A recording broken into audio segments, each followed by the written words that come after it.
I witnessed everything unfold in slow motion. It's strange how the mind operates.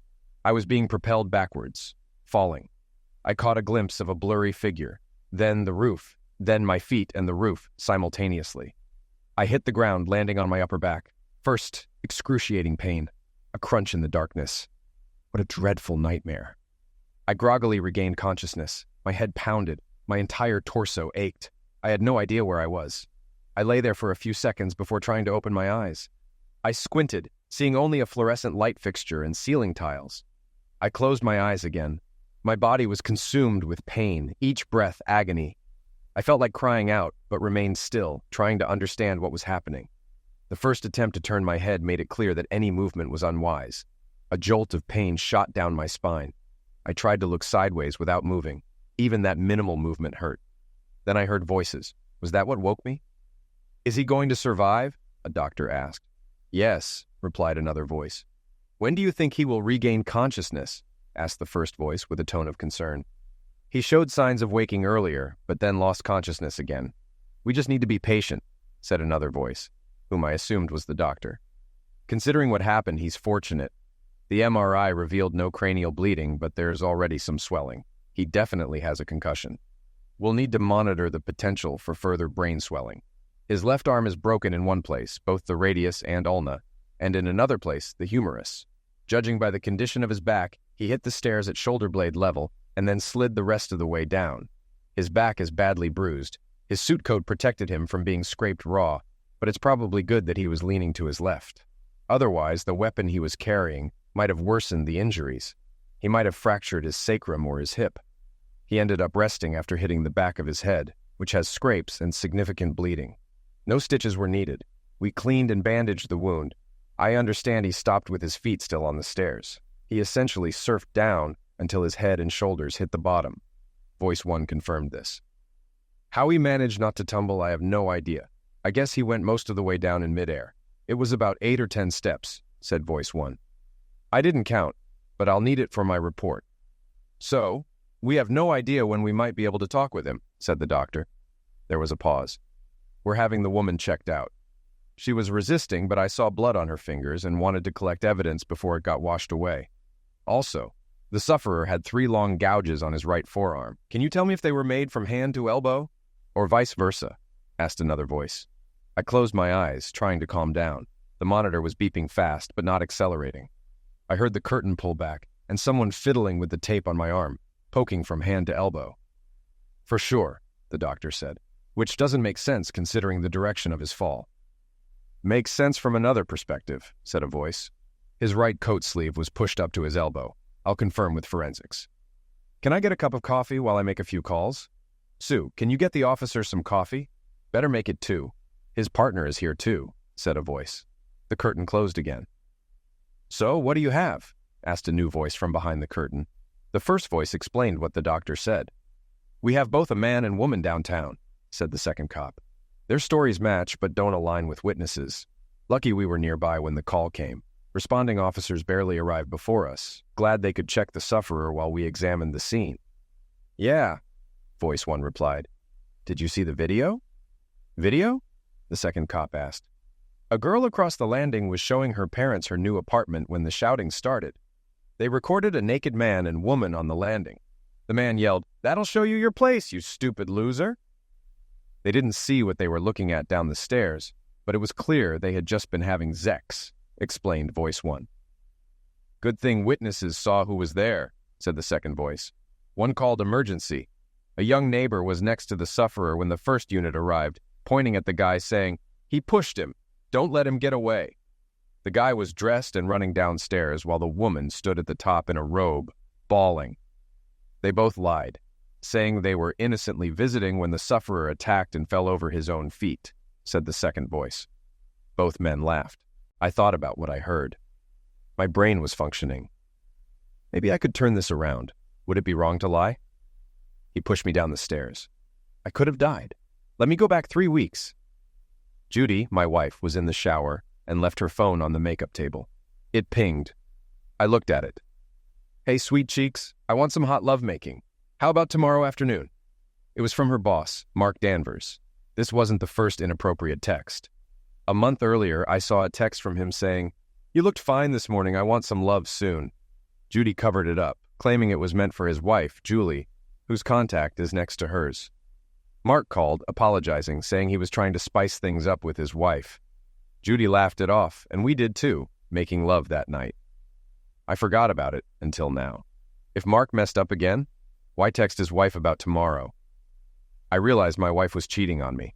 I thought our relationship was solid, but it wasn't. Judy and I met a few months before graduating college, both business majors. We'd seen each other in classes, but never interacted socially. I was the typical nerd. She was the hot chick. We clicked once we got to know each other. I wasn't socially awkward, just not the athletic type usually seen with hot girls. I was 5'8" and 145 pounds. My sister and her friends thought I was good-looking, but not a stud. I joked about it once, and we all laughed. One day, I overheard Judy tell my sister, "Your brother isn't teased, he teases back. And let me tell you, he's got nothing to be embarrassed about." Becky and her friends were embarrassed. Judy wasn't seeking a rich guy. We got by, but we weren't wealthy. Judy's sales covered her business expenses, and I supported us with my sales rep job. After graduation, I continued my education to get a CPA and MBA, aiming to set up my own office. This meant working hard, often traveling to service distant accounts. Once I suspected Judy might be cheating, I paid closer attention. Mark and his wife were in their 40s with 3 kids. Judy and I hadn't started a family yet, though I wanted to. We had been discussing her going off the pill to get pregnant, but now I was glad we hadn't. I realized I'd never have a child with Judy. I had looked forward to lovemaking that night, but now I felt different. Judy was getting ready in the shower, knowing I'd start with mouth. When she came out, looking and smelling good, I wasn't interested. I lied about feeling unwell and went to the bathroom. She went to bed and I stayed up, researching how to spy on her phone. It was easier than I thought. I installed a spy app on her phone and downloaded her texts. Monitoring her phone, I found that Mark, her boss, was a prolific flirt. They managed to sneak away together a couple of times a week with flirtatious texts and calls. I saved copies of a particularly graphic phone conversation. I didn't need it to divorce Judy, which I intended to do soon, but I wanted undeniable proof she was cheating. "Let's have Zex at your apartment this Thursday when your husband is out of town?" Mark asked. "I love bending you over the couch and pounding you from behind." "Quit calling Robert a loser. It's disrespectful," Judy said with a hint of irritation. Mark laughed and started to say something. "Robert is just as large as you, if not larger. You were just too rough. I love that pounding, which is why I keep coming back. Robert prefers making love, but sometimes I want it rough," Judy continued. "Yeah, you scream when I pound away," Mark chortled. "Julie used to love it too, but she says I get too wild. She likes being on top to control the action. Your guy can't man up like I can. Your jackhammer act is what I want a couple of times a week. Making love is great, and Robert can get rough occasionally, but he stops when I hurt. You don't. My guts are sore, but I love it. I'm in love with Robert, but sometimes I want wild sessions, and if you call him a loser again, you won't get any this week. Wear a rubber or no Zex. Robert and I are planning to have a baby," Judy said firmly. "I hate protection," Mark groaned. "Well, it's that or no Zex," Judy said. "And if it breaks, I'm using seed douches. Afraid my swimmers are better than Robert's," Mark laughed. "Nice save," Judy laughed. "But I can't take the risk." Mark laughed. "All babies look alike at first? He'd be stuck raising my kid if his name is on the birth certificate." "That'd be funny." "No, they don't. Babies are cute, and he'd have a year to contest it," Judy said seriously. "And I'd come after you for child support. You want that risk?" "Screw that. Maybe I should get snipped," Mark said. "Julie doesn't want more kids, and I don't want to give up the hot Zex with you." "Snipped or not, you can have the 403, Judy said, ending the conversation. "That conversation might not be admissible in court because one party has to know they're being recorded, but I didn't care. I needed proof Judy was cheating. She tried to make me the bad guy, claiming the affair was my imagination or just a one-time thing. These 3 weeks of gathering evidence really dampened my love for her. Once I knew for sure, I started the process to get rid of her. First, I paid off all our debts. My student loans were significant, but I paid them off first. We were careful with credit card debt, our cars were paid off, and we had some savings for a house. I also started stashing cash. I knew I'd have to pay alimony since Judy didn't make much from real estate. I paid my lawyer up front to decrease our cash. I trimmed our cash reserves and had my paycheck diverted, but I knew I'd still have to give Judy her half. I just didn't want her taking more. I hired an attorney and got the papers ready. Once she was served, the crap would hit the fan. Back to that day. I was supposed to be out of town, but had a coworker cover for me so I could handle personal issues. I considered various scenarios. At first, I thought I'd act surprised to find them in bed, maybe run Mark off at weapon point or hit him with a tire iron, but that would mean jail time. All my friends knew I had a concealed carry permit and often carried a pistol when I traveled. I knew I couldn't fight Mark. I'm 5'8" inches and 150 pounds. Mark is at least 6, 2 inches and 230 pounds, always bragging about his college football weight. That fight like a man stuff is nonsense. David used a slingshot against Goliath, and I wish I were as smart as David. My plans vanished when I unlocked my apartment door. Mark's car was next to Judy's. I quietly entered, not jingling my keys. Their grunting drowned out any noise. "Do me! Pound me!" Judy's words hit me hard. She was bent over the couch as Mark jackhammered her. I thought about kicking him, but his legs were too close. I punched him in the side, knocking him off her. "The witch, you creep!" he yelled, realizing what happened. Mark quickly grabbed me by my suit coat. I tried to punch him and reach my pistol, but my coat was restrictive. He shook me violently. My kicks barely affected him. Judy turned and grabbed my right arm, preventing me from drawing my weapon. Her nails gouged my arm, causing the 3 furrows. Mark half lifted me, charged across the living room, and threw me out the door. I flew down the stairs, hearing a crunch as I hit the ground. Listening to the cops, I quickly formulated a plan. I moaned loudly, signaling I was awake. The doctor checked me out, concluding I was basically intact but should limit movement. The cops asked for my story. I told them almost everything, including how I caught Mark and Judy in the act. I added that Mark threatened to eliminate me and called me a loser. Judy urged him to act quickly, knowing I had a weapon. Mark threw me down the stairs, and that's all I remembered. I didn't feel bad about lying. Screw both of them. I hoped there was no contrary evidence. Forensics supported my story. Mark claimed he defended himself against my attack. He said he was visiting Judy because she felt bad, and I misunderstood. Judy said Mark pushed me hard and she grabbed my arm to stop me from striking him, causing the scratches. Investigators found Mark's seed on my pants, proving proximity. Smears of seed and vulvas fluids on my right leg showed I kicked him in the groin. I was facing him, not running. Mark wasn't charged with attempted felony, but with assault. He posted bail, costing him $5,000. I wondered if he thought it was worth it. I wouldn't know the full story for a while. My brothers didn't tell me everything until the doctors said I was out of danger to keep me calm. Shortly after giving my statement to the cops, I passed out. To me, it felt like no time had passed when I woke up in a dim room, thinking about my conversation with the cops. I decided how I'd respond to Judy and Mark if I saw them again. They were cheaters who wanted me dead, and I'd treat them accordingly. Just before passing out, I had planned to shoot Mark. If he ever approached me, I'd claim I thought he was coming to finish the job. A nurse was in the room, and then I saw Judy. I yelled, "Get her out! She tried to eliminate me! Get her out!" My brother rushed in. Judy, shocked and crying, protested, "I didn't hurt you. I love you." "You helped him throw me down the stairs," I yelled. They ushered Judy out, still protesting. I did want to talk to her, to hear her explain why she sought rough lovemaking elsewhere instead of talking to me. If she wanted rough role play, I would have been happy to oblige, but I couldn't condone her cheating. The doctors kept me in the hospital for a week due to my concussion, fearing brain swelling. My brothers visited regularly and camped out in my room the first couple of days. They could barely believe what I said about Judy. I whispered to John, "I exaggerated her role in trying to eliminate me." John looked puzzled. "Why would you do that?" "I can always back off later," I said. "For now, I want her to suffer. She cheated and destroyed our marriage. Tell Dave. I'm paranoid about recordings, so I won't say more here." John chuckled. "You're really something." The day I got out of the hospital, I told John how I bugged Judy's phone. "Tell her I'm hurt and angry, but we'll talk when I'm ready." John grinned. "Give her a little hope, like she gave you before crushing it." I was angry but still loved her, which made it hurt more. Julie, Mark's wife, visited me the day after I woke up. She had heard parts of what happened. When charges are filed, the details aren't publicized. Julie sat down, concerned. "Why was Mark arrested for assaulting you?" Mark had told her the same lie he told the police. He was visiting Judy, and I jumped to conclusions, leading to a scuffle where I fell down the stairs. He claimed innocence, unaware of the video or forensic evidence. I wondered if he was delusional, or hoping the neighbors wouldn't be questioned. "They were having lovemaking when I walked in," I told Julie. Julie nodded. Mark said you claim he was having an affair, but it was innocent. I'm not buying that. Do you have proof? I asked. Julie sighed. I have a prenup.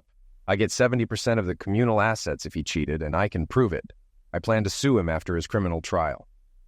Contact an attorney and file for divorce to lock your assets so he can't use them for his defense. I have an audio recording of their affair, text copies, and a video of them unclothed on the landing after he threw me down the stairs. My clothes might have evidence too, I said. Julie looked shocked. You have all that? I nodded. I knew Mark liked rough lovemaking, and that convinced her. I have everything. Julie stood up, determined. I'm going to see my lawyer. Please help me get the rest of that evidence as soon as you can. I assured her, I will, Julie. Mark and Judy have no idea how much evidence there is against them. They're sticking to their lie, telling the cops I overreacted. Mark's probably doing damage control, maybe even hiding money. But you can get that back. Hopefully, what he forfeits to the bail bondsman comes out of his share. Julie hugged me and wished me well before leaving. I had met her at Mark's parties. She was nice and didn't deserve the mess coming her way. Neither did I. The day after leaving the hospital, I was at my family's fishing camp, planning to take medical leave and use my vacation time. My boss knew the situation and was finding a way for me to work remotely. As I recuperated and still got paid, I thought about how I turned their cheating into a crime. I had been pushed down the stairs, not due to my own clumsiness. Mark might have just wanted to get his pants on without getting shot, but I didn't care. I wanted to go for his jugular. That morning, I canceled our credit card, leaving Judy her half of the balance, which wasn't much. I waited to avoid tipping my hand too early. Now, I wouldn't provide a penny for Judy until the court ordered me to. Rent and utilities were paid, but she'd get nothing more. Julie moved swiftly, taking her 70% of the available cash and locking their investment accounts. I wanted answers. I called Judy and told her where I was. She had begged my brothers to let her talk to me while I was in the hospital. I told her to come alone. If she brought Mark, I'd assume he was coming after me and act accordingly. I wanted that on record to deter another attack. It was a tearful meeting. I loved Judy, but not as much as before. She loved me, but not enough to stay loyal. I'm glad you let me come to talk, she said, parking. You know I wasn't helping Mark try to eliminate you, she began. I shrugged and invited her inside, claiming I felt weak, and asked her to get us drinks. She knew the house well. While she got beers from the fridge, I set up video recordings focused on the chair where she'd sit. I'm wondering if you're trying to get me to say something on a recording, I started. She assured me she wasn't. My phone is in my purse, she said, then stripped unclothed to prove she had nothing on her. Want to do a cavity search? She teased, moving her hips. She was smiling, thinking this was a kinky game. I might have been interested if she hadn't been screwing her boss. You might want to get dressed while we talk, I said. Screw that, she replied. I'll stay unclothed. Give me a towel so I don't leave a snail trail on the chair. Are you sure you don't want to check if I have a recorder hidden? She asked, grinning. Please, take your time feeling around. She wasn't being sarcastic. She genuinely wanted to play. She knew the effect she had on me and was playing me. She had an agenda. Where do you want to start? She asked. Let's start with why. Not why you cheated, but why you helped that fool try to eliminate me. I spat, trying to control myself. I wasn't trying to help him, Judy said tearfully. I was trying to protect myself. I had no idea he'd push you. I wanted to stop you from shooting him. Even when he pushed you outside, I thought he'd just close the door so we could get dressed and deal with it. But then he threw me down the stairs, I finished. She nodded, looking horrified and guilty. I was afraid you were dead. He pushed you so hard you flew into the air. When I saw you lying there, not moving, I was terrified. You didn't even check on me. The police said Cheryl from next door was kneeling by me, while you stood on the landing in a robe, crying, I said. You went inside, Mark got dressed, and you made up a story about me misunderstanding the situation and attacking him. No mention of catching you two having lovemaking. I didn't describe it that way, Judy paused. How do you know what we said? The cops interrogated me. They heard two people tell one story and I told another. With a head injury, they wanted to make sure I didn't misinterpret things. They charged Mark with assault, not attempted felony. Why did you lie for him? I was scared, Judy said. Mark told me if you had a head injury, you might not remember anything. We made up a quick story. Mark thought he could get away with it. You were willing to go that far to cover for him? I asked, aghast. He said he'd make it up to me. If the truth came out, he'd lose everything and we'd both go to jail, Judy sobbed. If you survived, It would be your word against ours. We had to keep up the lie even after we knew you'd be okay. Mark kept saying maybe you'd have amnesia. Do you remember everything? I said, You're worried about his prenup with his wife, aren't you?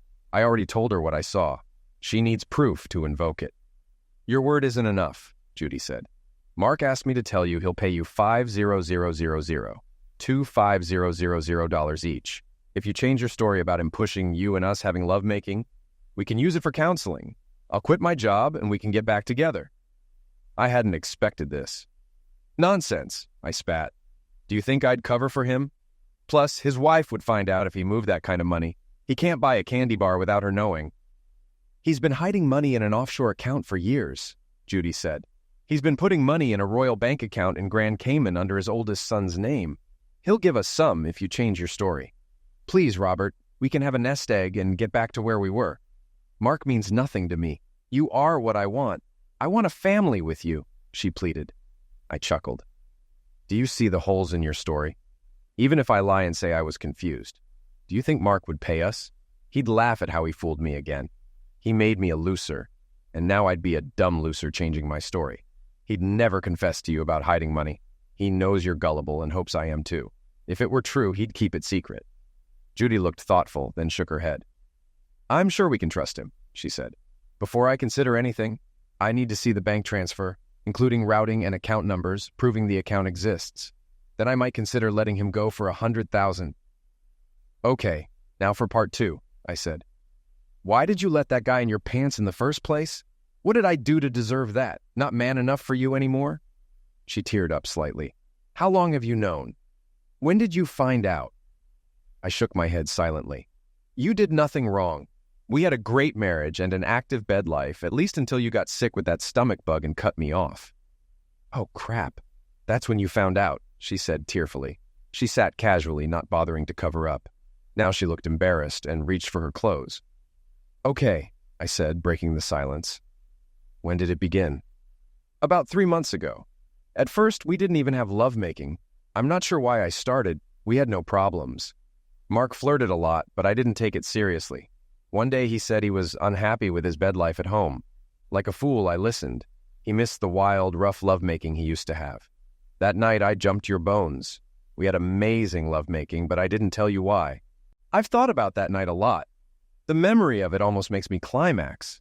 Judy paused, watching me. I stayed silent, clenching my fists. She continued. I wanted that high again, a carnal high.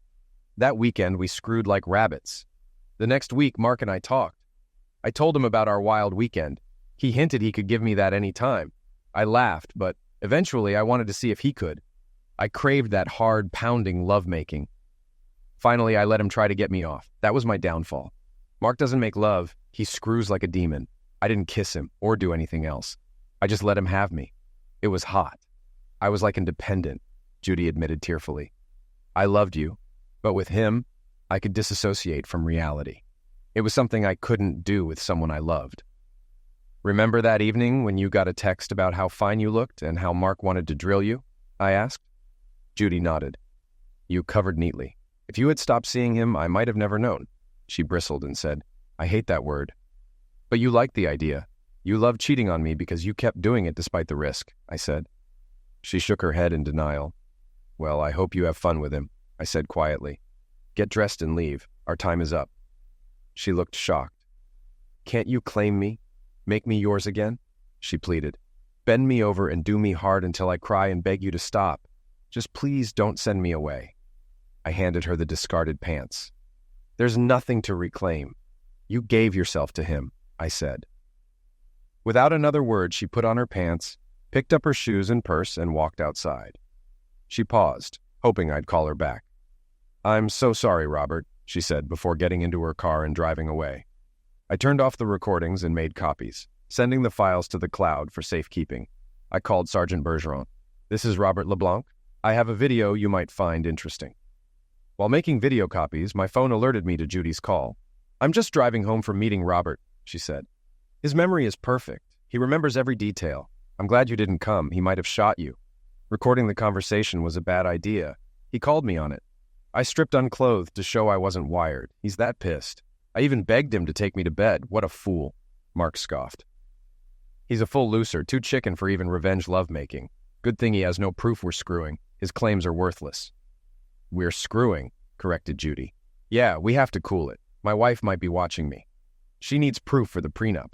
If I can get a 50-50 split and no alimony, I'd keep the brokerage. I could still earn a living. I can't support myself if Robert divorces me, Judy said. Even with alimony, I hope he gets over it.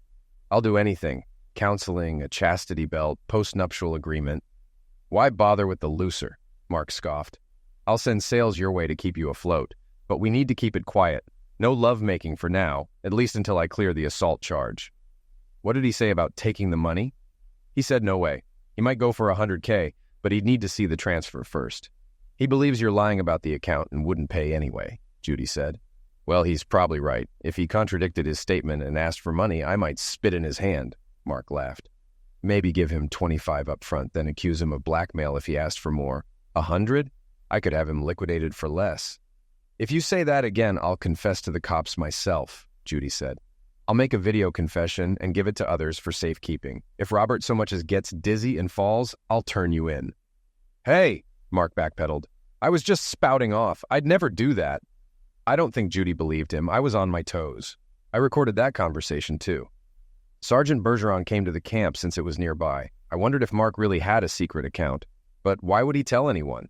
Maybe he revealed it to Judy without thinking, just like he talked about having me liquidated. Bergeron was impressed with the video of my conversation with Judy, although he didn't comment on her appearance. He took it to the associate district attorney handling the case. This is icing on the cake. We got the forensic results. You had seed spatters on your pants and a smear of seed and vulva's secretions on your leg. We'll compare it with their DNA before the trial. We also found matching spatters on the sofa and carpet, even a few toward the door. It supports your story. We might upgrade the charges against Mark to attempted felony. Judy might be charged too. Your skin and blood were under her fingernails, so she definitely grabbed you. Her claim she was stopping you from pulling your pistol could be used either way. I asked if I had the right to defend myself. Bergeron explained. A good lawyer can spin things. Mark didn't strike you, but he's a big man who could have. He'll deny saying he'd eliminate you. It comes down to the jury. Since you didn't shoot him, it doesn't matter much. But don't be surprised if his lawyer tries something wild. That evening, my father-in-law called. He heard I'd been hurt, but was released from the hospital. We were on a cruise, just got back and turned on our phones. We had messages saying you fell, might die, then that you'd be okay, and finally that you were discharged. Are you okay? Bill, those messages don't tell the whole story, I replied. I liked him and his wife. I didn't fall. I was pushed. Judy's boss tried to eliminate me. I caught them having lovemaking in my living room. It's a mess. He was shocked. I heard him tell my mother-in-law, who wailed. You need to talk with Judy and hear her side, I sighed. I'm not at home. We hung up. I called my attorney the next morning to check on the divorce paperwork. Papers were ready. They just needed to know where Judy was. The process server had checked the real estate office and my apartment but found her at neither place. Bergeron called to say they arrested Mark and Judy at work. He took the audio and video files to the assistant district attorney, who filed all the charges. The assistant DA wanted to see me. Bergeron went with me and cautioned me about talking about the bribe to change my story. It could be construed that you were willing if the price was right, he said. I assured him Mark didn't have enough money to buy me off. I wanted the bank information to pass to Julie Danvers. I already called her and she's having her lawyer look into it. He had me write a statement to that effect. It's best to leave the investigating to others. We can't use illegally obtained information. It's called fruit of the poisonous tree, but your video is legal because you're in it. Mark was charged with attempted felony. Judy was charged as an accomplice. The DA didn't think assault charges would stick against her, but didn't want her to get off scot-free. With accomplice charges, she could get a $500 fine and up to 5 years in jail. I thought that was ridiculous. Bergeron laughed. The law is screwy sometimes. Danvers will likely go down. The DA suggested being lenient on Judy if she testifies against Mark. That seemed like all the satisfaction I'd get. At least Judy wouldn't get off completely. I hated what she did, but didn't want her to be burned too badly. I called my lawyer to tell him where she was. She would be served when released. My brother John came with me to retrieve the rest of my clothes from the apartment. I only wanted my clothes, my desktop computer, and a few pistols I had locked in the safe. Everything else would remind me too much of Judy and the short life we built together. We were nearly done packing the last items when Sandy, Judy's mother, drove up. We were stacking boxes on the landing. She hugged me tightly. "I can't believe my daughter would throw away what she had for a little fling," she tearfully lamented. "Do you think there's any way you could work through this?" Before I could respond, she continued. "I'm not talking about forgiving her right away. I mean after a lot of counseling. Just before Bill and I left on our cruise, Judy mentioned you guys were going to start trying for a baby. We were so excited about that." I looked at Rachel, Judy's 22-year-old sister, who had come with their mother to get some of Judy's things. She was shaking her head. "I can't tell you how much this tears me up," I confessed. "I have video and audio that show just how bad it was. Judy doesn't know I have any of it. Both she and her boyfriend think it's my word against theirs." "You have proof?" Sandy asked, surprised. "Judy made it seem like the affair was just a little fling. She regretted it, but you were totally unforgiving." "This wasn't a little fling, it went on for months. What I have is damning," I said. "Some of it is pretty bad. Nudity, bad language, the works. I don't think you should see it." "Screw that, Robert," Sandy said firmly. "I'm a big girl. You always were polite and avoided cursing in front of Bill and me. I probably use worse language than you. And I know what unclothed people having lovemaking look like. So does Bill. I want to see and hear everything you have. I'm guessing from your demeanor that the files will show my daughter as a complete strumpet. It's bad, isn't it?" I nodded. I didn't want Judy to claim I was just an unforgiving idiot over a little indiscretion that went south quickly. "It's bad. I really don't want to hurt you," I said. "I told you I want to see what you have," Sandy insisted. "Cheating pisses me off. I don't care if it was you or Judy. I had plenty of chances to screw around on Bill over the years. Some of the offers were tempting, but I never did." I agreed to give her the audio portion of my meeting with Judy and the other audio files. "Judy is going to need your support," I said. "She's in for a tough legal battle." Sandy nodded. "We'll support her, but that doesn't mean we'll condone what she did," Sandy said. I told them I was moving out and Judy could stay, but Sandy said Judy would live with them for now. At Rachel's insistence, she went to pack some of Judy's clothes. "Damn, this is some crap," Rachel said. I agreed. "You only know part of it." "I was 17 when you and Judy got together. I was dating a guy on the football team. Not having lovemaking, just going out. Mom made a big deal about how Judy hit the jackpot. She found a great guy who would stick by her forever like Dad. You weren't big and handsome, but decent looking and hot in your own way. Someone a girl could count on to love her. Smart and loyal." I laughed. "You're making me sound like a border collie." "A-hole," Rachel said, grinning. "You know what I mean. I got to know you. I envied my sister. I dated guys looking for someone like you, never found one." Rachel hugged me. "I'm just going to say it. If my sister is so dumb she'd give you up, I want you. I've loved you for a long time. I just want you to know I'm here." I didn't know how to react. I hugged Rachel and told her I appreciated her love. She smiled and kissed me, giving me a heart-on. All 3 women in Judy's family had that effect on me.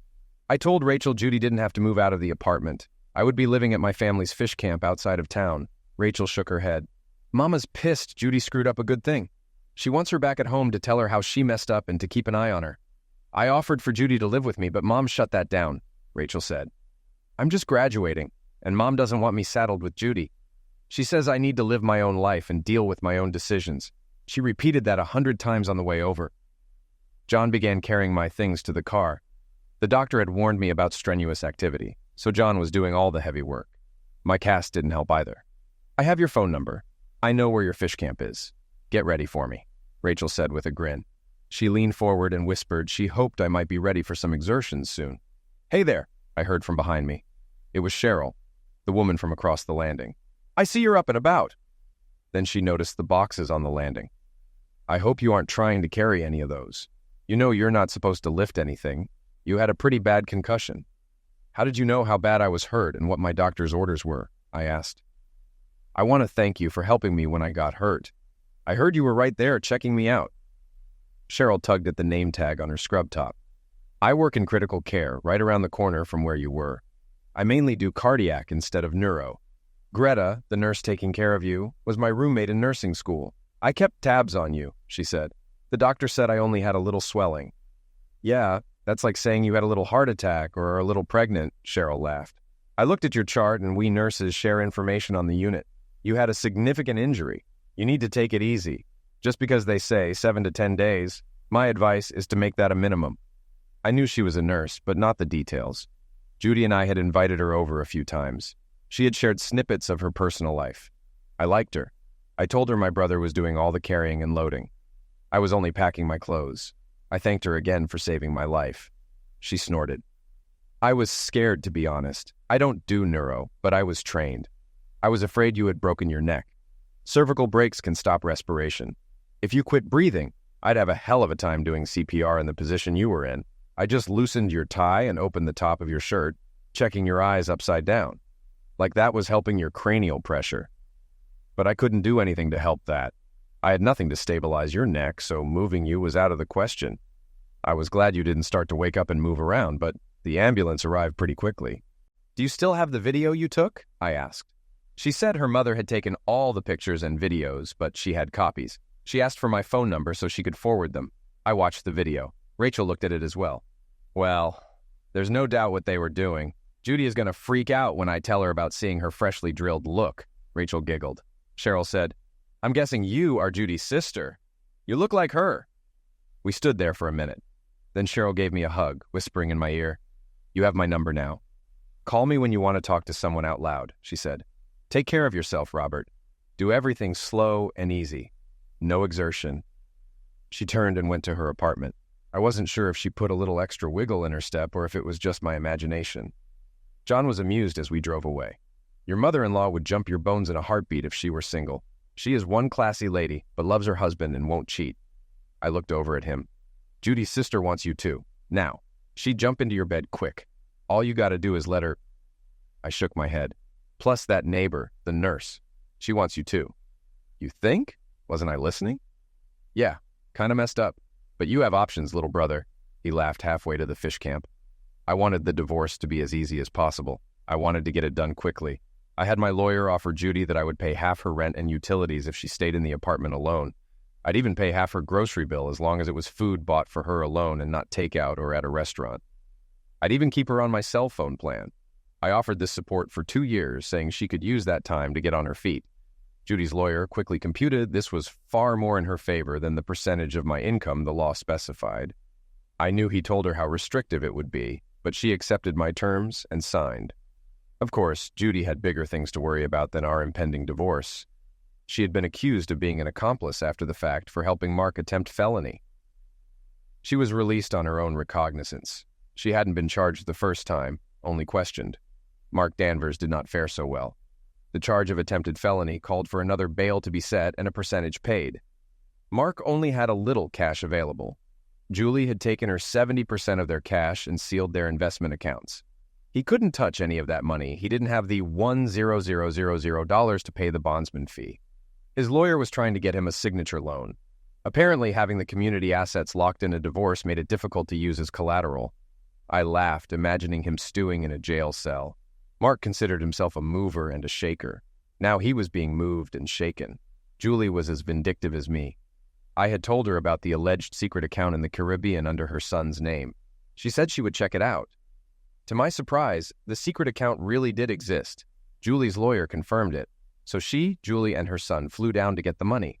Her son wasn't on the signature card, but because it was in his name, he could transfer the funds. I would have loved to be a fly on the wall when Mark found out his hidden money was gone. Because it was in his son's name, it wasn't part of the community property. To make things worse for poor Mark, he would soon be facing problems with the IRS. He did not follow proper procedure for gifting minors. However, it worked out, and whoever paid the taxes, Mark would never get a penny. I loved it, Julie told me later. Her son split the money evenly with his 2 siblings, funding their college accounts as well. The Danvers boys were at least honest with each other. Justice is slow. My divorce with Judy was finalized months before her criminal trial. Her trial was linked with Mark's, as she was accused of helping him hide his role in my attack. Julie had ensured his resources were limited. He still had his 30% of their community assets, but it wasn't much. His real estate agents were ready to quit because of his ruined reputation. Julie got Mark to agree to sign off and sell the franchise. She could have forced the issue, but his signing expedited things. As part of the agreement, he gave up the right to start another brokerage within 50 miles for 5 years. I loved it. He needed the money for his defense, so he agreed. While we waited for the criminal trial, I propositioned Julie for a little roll in the hay. Her initial response was to call me a sick mother. Then, a few seconds later, she grinned and said, "You really want to stick it to them, don't you?" We laughed about staging a fake video, but then she said if she did anything at all, she'd go for the whole enchilada. In the end, we decided against it. The week before he was to get the money to make bail, she visited him. I went with her. We talked through a plexiglass window. He asked why I was there, and Julie said, "Because I deserve to be." She winked at Mark and grinned. I held my index and middle finger over my mouth and flicked my tongue. Then suddenly I pushed my index finger through the circle made by my other index finger and thumb. Mark glared and turned red. He paused for a few seconds before reacting. I thought he'd get angry, but I was astonished by his actions. He went ape crap. I found out later there are many rules when in lockup. One of the main ones is about losing one's temper. Mark picked up his chair and swung it repeatedly against the plexiglass window. He was immediately and painfully subdued. I heard later he was put into segregation for 3 weeks. His bail got delayed and was almost denied altogether because he now posed a threat to both Julie and me. He really should learn to control his temper. At his trial, he spent half his time glaring at me instead of following the testimony. He should never have taken the stand, not after I claimed he wanted to eliminate me, having called me a loser repeatedly. When asked if he threatened to eliminate me, he said, "I don't remember saying it at first, but right now I'd make sure of it." Then he began to rant, calling me a lying chicken, a loser, and a few other things that cast aspersions on my father's identity and my mother's species. I have to admit I had deliberately antagonized the man a bit, careful not to be seen.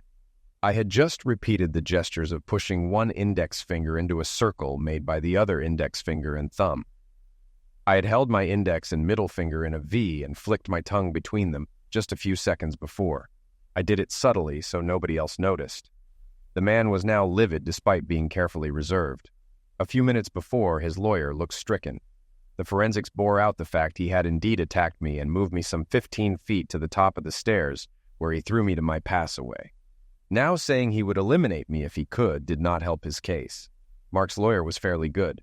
The lawyer tried to convince the jury Mark was justifiably upset, as his only real crime was having lovemaking with a married woman and defending himself from an angry husband with a weapon.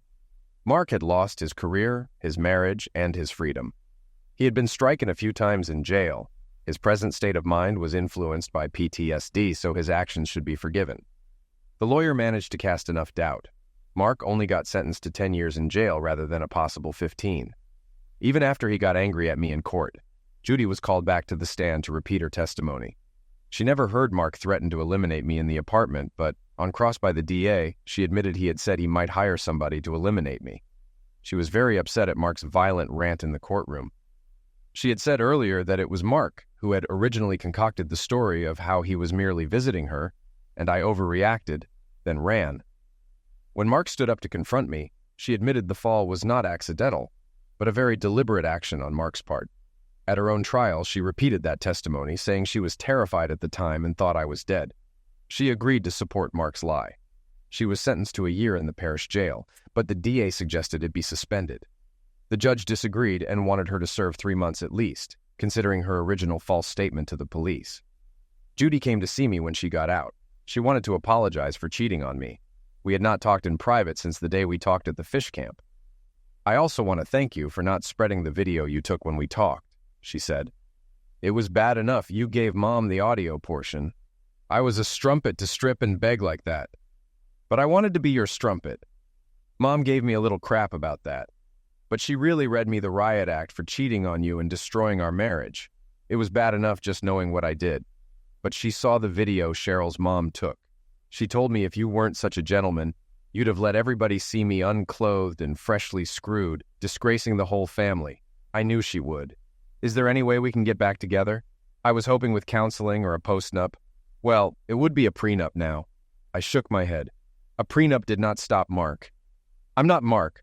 I got stupid. I should have talked to you. Can we stay friends? I mean, we'll need to if you date my sister. Rachel told me she wants to get with you someday." I told her I had written that off as well. Judy left after wishing me well and hoping I would forgive her someday. While I liked Rachel and the whole family, there was no way it would work. It would only cause friction in the family eventually. And although I was still hurt by her disrespect, I did not want her family to suffer. I wondered how Mark was handling life in jail. I laughed at the thought, betting he got into a fight or two. I'm trying to find out how he's doing. Julie said she's going to visit him with her boys. Since 2 are under 18, she has to go along. She wants to ask him if he's giving heads to fellow inmates when the boys can't hear. I did hear about Mark.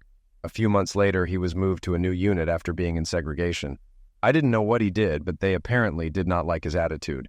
He was found unconscious in a corner of the shower room, obviously kicked repeatedly in the groin. Most of his toiletries were shoved up his rectum, a full bar of soap, followed by his toothbrush and toothpaste. Once those were removed, it was clear he had been sodomized first. I sent him a smiley face greeting card saying, "If you think I paid someone to do it, well, you are absolutely right." Throughout my court hearings, I made some friends who had connections in the jail administration. They knew people behind bars who really needed cigarette money. Although she called me several times trying to change my mind, I never did date Rachel, Judy's sister. She argued her parents thought it wouldn't be a problem, and Judy was on board with us getting together, but I knew it would eventually cause friction. I broke off all contact, though I occasionally saw one of them around town. Judy moved to Shreveport and got a job as a sales rep for a small manufacturing company. I imagine a woman as attractive as her had an active bed life. I also had an active bed life with Cheryl. Cheryl and I dated, and then she moved in with me. A year later, we got married and decided to have a baby right away. Good communication is crucial for us, and she shares my views on fidelity. I know I'll have to be careful someday. When Mark gets out of prison, I half hope he gets shivved. Maybe I need to spend some more cigarette money. Okay, I'm still a bit of a prick, but only to those who try to hurt me.